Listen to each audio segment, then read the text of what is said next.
Russia could be preparing to strike at NATO's weakest point, the Suwałki Gap, the narrow strip of land that connects Poland with the Baltic states. That's the warning from Philip Ingram, a former senior British military intelligence officer, speaking to The Sun. The Suwałki Gap is only about 100 kilometers long, but its position makes it vital. It lies between Belarus and Russia's Kaliningrad region. If Moscow seized it, Estonia, Latvia and Lithuania would be cut off from the rest of NATO. Ingram says there are growing warning signs, unusual troop movements, sudden military drills and a buildup of Russian forces in both Kaliningrad and Belarus. He compared the situation to the period before Russia's full-scale invasion of Ukraine in 2022. According to him, Moscow's rising propaganda against the Baltic states and effort to stir unrest among Russian-speaking minorities could also signal preparation for future action. The message, Ingram insists, is clear. NATO and the Baltic countries must take the threat seriously. German member of parliament urged Berlin to stop fake talks and send Taurus missiles to Ukraine. Calls are growing on Germany to provide Ukraine with long-range Taurus missiles. Bundestag member Rodrich Kieswetter from the Christian Democratic Union said that after Russia's heaviest airstrike since the start of the war, Kyiv needs real military support, not illusions of peace negotiations with the Kremlin. Speaking to the Deutsche Zeitung, he stressed, instead of wasting time on counterproductive pseudo-talks, Germany should follow the example of Northern European and Baltic states. He also urged Berlin to channel frozen Russian assets towards supporting Ukraine. Kieswetter made clear that Moscow has no interest in a genuine peace deal and shows every day its intent to destroy.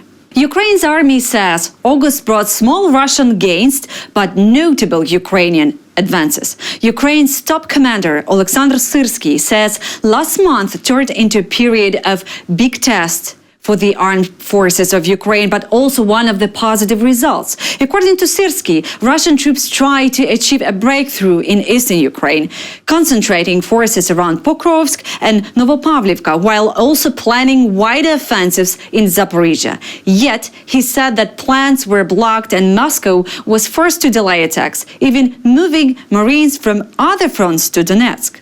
The general reported that in some directions, Russia still holds a 3-1 advantage in manpower and equipment, and in certain areas up to 6-1. Still, Ukrainian units not only defended key positions, but also pushed back. In August, Russia gained about 18 square kilometers near Dobropilla and Pokrovsk. At the same time, Ukrainian forces regained control of more than 58 square kilometers, including several villages. Ukraine also carried out strikes deep inside Russia. Syrsky said 60 targets were hit with long-range weapons, including oil facilities, air defense systems, and transport links. In total, Ukrainian drones attacked more than 67,000 Russian positions last month. Russian losses are added, amount to almost 29,000 soldiers in August alone, with over than 1 million killed or wounded since the start of the invasion. Why Americans volunteered to fight in Ukraine? The flow of American volunteers serving in Ukraine's armed forces has slowed since the first wave in 2022, but it has never stopped. Estimates vary from just over 1,000 to several thousand US citizens who have joined the fight since Russia's full-scale invasion. But Kyiv does not disclose official numbers, the New York Times reports. The profile of these volunteers has changed. Many now are people without prior military experience, older recruits, or US veterans seeking to restart their military careers. Their motivations are varied. Some are driven by outrage at Russia's aggression. Others come looking for a meaning, hoping to escape troubled lives back home. A few soldiers say they plan to remain in Ukraine after the war. Whatever their reasons, enlistment in Ukraine has transformed this from a far-off conflict to a searing, defining experience for American volunteers. Many have experienced close calls, as Private Miller did, grievous wounds, the deaths of comrades, and drawn-out deployments in trenches and the ruins of cities.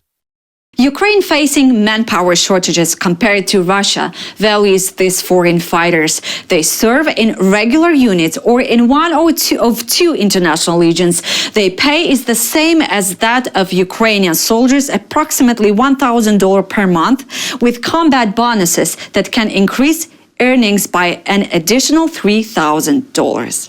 For many Ukrainians, the phrase coalition of the willing has become a bitter joke. As the Time reports, after Russia's largest air and drone assault since 2022, the end of the war feels further away than ever. At last week's summit in Paris, 26 countries pledged to provide Ukraine with the security guarantees, but crucially, only after the war. For a nation under daily attack, promises of post-war support sounds disconnected from reality. The idea that 20,000 to 40,000 foreign troops, mostly from countries with little experience in drone-heavy warfare, could reassure Ukraine's nearly 1 million strong army is seen in Kyiv as patronizing. The report also recalls the failures of the OSCE during the Minsk agreements, when Ukraine was scrutinized for violations while Russia faced no consequences. Still, despite skepticism, the coalition is beginning to matter.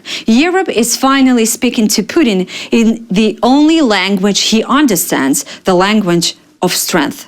For all his bluster, his regime is vulnerable. Russia, with the world's second-largest army, has failed to defeat its smaller neighbor after more than 3 years of war. The Times concludes that it is naive to believe that Putin will ever enter genuine peace talks without pressure. A ceasefire in Ukraine can only be achieved by forcing his hand through sanctions or other means. Despite the display of unity, China, Russia, and North Korea are far from the true allies, the Wall Street Journal reports. At Beijing's recent military parade, Chinese leader Xi Jinping walked alongside with Putin and Kim Jong-un, a striking image that many saw as a symbol of a shifting global order. The journalists say the display highlighted Beijing's growing ties with Moscow and Pyongyang, both under Western sanctions and at war with Ukraine. Yet analysts stress that these relationships remain far from a genuine military or political alliance capable of dominating Eurasia. For now, China is cautious, seeking stability on its borders.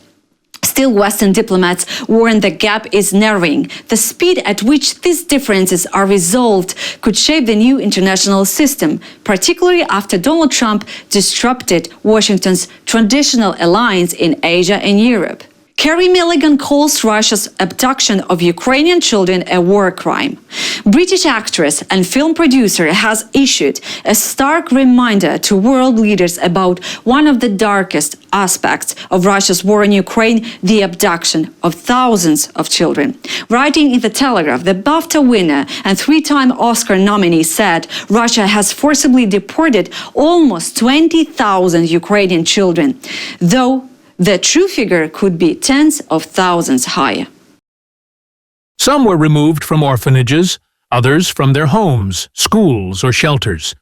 Many have been sent to military camps or handed over to families who aren't their own in Russia. They have been told their parents don't want them anymore, told their language is forbidden, and manipulated into forgetting their Ukrainian heritage. This is not for their protection. It is not to ensure their safety. It is the deliberate rewriting of their identities. That's all for now. For more content, please subscribe.